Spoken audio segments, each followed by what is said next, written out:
Babe, tunapika nini? Babe, tunapika. Sasa utaniongelesha, tunapika nini? Sasa Shwali, mimi nimekuachia pesa asubuhi, nimeenda kazi. Wewe si ndio unafaa kujua utapika nini? Shwali, Simekuuliza tu. wacha hata kuniuliza. Sasa mimi nimechoka, ndio nimeingia TikTok, unaanza kuniuliza tutapika nini?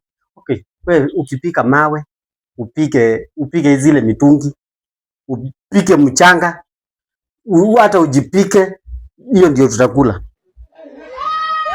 Siniulize hiyo swali tena. Si tunafaa unisaidie kudecide kitu tunakula ama kitu nataka kukula, uniambie nipike. Wewe ukishamaliza kupika unipigie. Nikisema sitapika, naweza kula kwa hoteli. Mtu hadiwezi fanya. Yaani niambia tu mtu atapika ndo unashinda.